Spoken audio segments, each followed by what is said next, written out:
Hello viewers, welcome to my channel enlight history. আমি শুভেন্দু বিশ্বাস।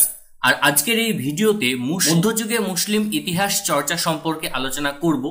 অবশ্যই ভিডিওটি তোমরা শেষ পর্যন্ত দেখবে, কারণ এই সময় পর্বে যে কয়েকজন ঐতিহাসিকের ওপর প্রশ্ন আসার সম্ভাবনা সব থেকে বেশি, আজকে কিন্তু সেই বিষয়গুলো নিয়ে আলোচনা করা হবে। আর এর আগের ইতিহাস চর্চা সম্পর্কিত ভিডিওগুলি তোমরা না দেখে থাকলে অবশ্যই সেই ভিডিওগুলো আগে একবার দেখে নিও। চলো তাহলে আজকের আলোচনা শুরু করা যাক।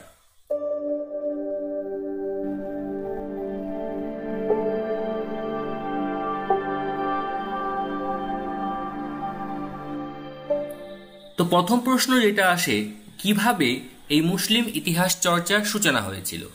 দেখো, হযরত মুহাম্মদের মৃত্যুর কয়েক শতক পরই মুসলিম ঐতিহাসিকরা ইতিহাস রচনা করার ক্ষেত্রে আগ্রহী হয়ে ওঠেন এবং প্রথম দিকে আমরা দেখতে পাই আরবীয় ধারায় ইতিহাস চর্চা, যার সূচনা হয়েছিল আব্বাসীয় যুগে। আমরা যদি সময়কালের কথা বলি তাহলে 750 থেকে 1258 খ্রিস্টাব্দের মধ্যে আরবীয় ভাষায় ইতিহাস রচনা শুরু হয় এবং এই যে ইতিহাস রচনার ধারা, সেটা ধীরে ধীরে আরও প্রসারিত হয়। তারপরে মিশর, পারস্য, এই জায়গাগুলোতেও ইতিহাস চর্চা শুরু হয়ে গিয়েছিল। তো এই পর্বে ইতিহাস কোন কোন বিষয়গুলোকে তারা তুলে ধরেছিলেন? তারা হযরত মুহাম্মদের জীবনী, এই বিষয়গুলোর উপর ইতিহাস রচনা করতে প্রয়াসী হন। ইসলাম ধর্মের উদ্ভব, কিভাবে বিকাশ হচ্ছে, তারপর হযরত মুহাম্মদের বংশধরদের সাথে অন্য কোনো বংশের কি সম্পর্ক রয়েছে, মুসলিম রাজ্য বিস্তারের বর্ণনা, মুসলিম বিজেতাদের বীর গাথা, এইগুলোই কিন্তু ছিল মুসলিম ঐতিহাসিকদের ইতিহাস রচনার মূল বিষয়বস্তু। তো এই যে মুসলিম ঐতিহাসিকগণ যারা ইতিহাস রচনার কাজকে অনেকটা এগিয়ে নিয়ে গিয়েছেন, তাদের মধ্যে আমরা বেশ কয়েকজন ঐতিহাসিকের বর্ণনা এবং তাদের গ্রন্থের নামগুলো দেখব। প্রথম হচ্ছে মোহাম্মদ বিন ইসহাক। তার সময়কাল হচ্ছে 704 থেকে 767 খ্রিস্টাব্দ।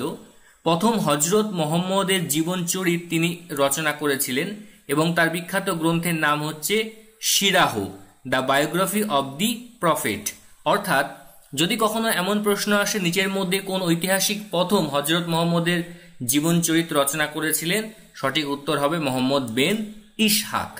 অর্থাৎ এই যে সিরাহ গ্রন্থ, এখানে তিনি হযরত মুহাম্মদের জীবন বৃত্তান্ত, তার বাণী এবং ইসলামের যে অভ্যুদয় সংক্রান্ত তথ্য, সেগুলো লিপিবদ্ধ করেছেন। আরও একজন ঐতিহাসিক হলেন আল ওয়াকিদি। তার সময়কাল হচ্ছে 760 থেকে 837 খ্রিস্টাব্দ।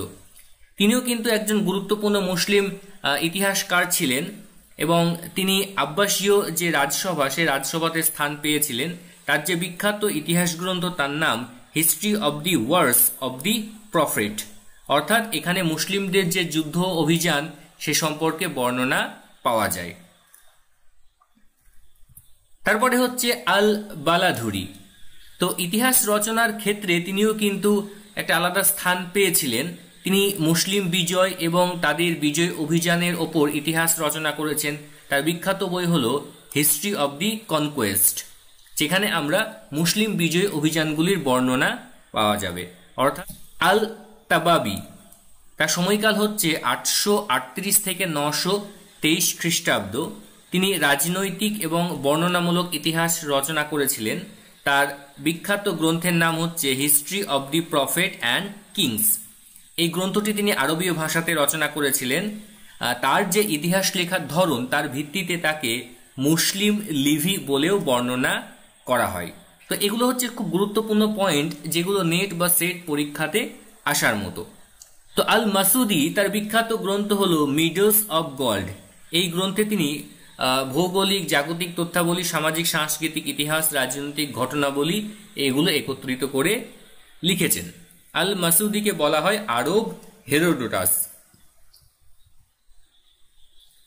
মিসকাওয়াহি, ইনিও কিন্তু একজন পার্সিয়ান ঐতিহাসিক ছিলেন, যিনি প্রশাসনিক এবং সামরিক বিষয় নিয়ে অনেক তথ্য সংগ্রহ করেছেন এবং সেই তথ্যের সংকলন গ্রন্থ হলো এক্সপিরিয়েন্স অফ নেশনস। এই গ্রন্থ থেকে আমরা অর্থনৈতিক এবং সামাজিক বিষয়গুলো জানতে পারি। খাল্লিকান, তিনি মুসলিম জীবনীকারদের মধ্যে সর্বশ্রেষ্ঠ ছিলেন। তার বিখ্যাত গ্রন্থ হচ্ছে অ্যাবিচুয়ারিস অফ এমিনেন্স ম্যান। তো এটি একটি জীবনীমূলক জ্ঞানকোষ ছিল আরেকজন বিখ্যাত ঐতিহাসিক হচ্ছেন আবুল ফেদা। তিনি বিশ্ব ইতিহাস প্রণেতা হিসেবে পরিচিত ছিলেন। তিনি দীর্ঘদিন ধরে যে সামরিক এবং প্রশাসনিক জীবনের সাথে যুক্ত ছিলেন, তার বিখ্যাত গ্রন্থ হচ্ছে ইউনিভার্সাল হিস্ট্রি।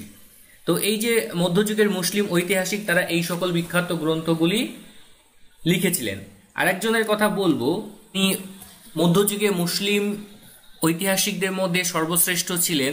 তার নাম হচ্ছে ইবনে খালদুন।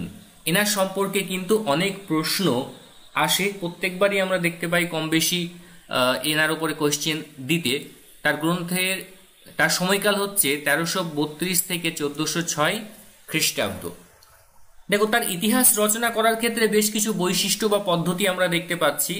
তিনি ইতিহাস জ্ঞানকে যুক্তিপূর্ণ করতে ইতিহাসের পদ্ধতি এবং প্রয়োজনের উপর গুরুত্ব আরোপ করেছিলেন। তাকে মধ্যযুগের রোজার বেকনও বলা হয়। তিনি ইতিহাসকে বিজ্ঞান বলে মনে করতেন এবং সামাজিক অগ্রগতির আলোচনাকে ইতিহাসের বিষয়বস্তু হিসেবে তিনি চিহ্নিত করেছেন। তার বিখ্যাত গ্রন্থ হচ্ছে কিতাব আল ইবাব। এই গ্রন্থটি 3টি খণ্ড রয়েছে। প্রথম খণ্ড, তার নাম হচ্ছে মুকদ্দিমা বা ভূমিকা বা ইন্ট্রোডাকশনও বলতে পারি।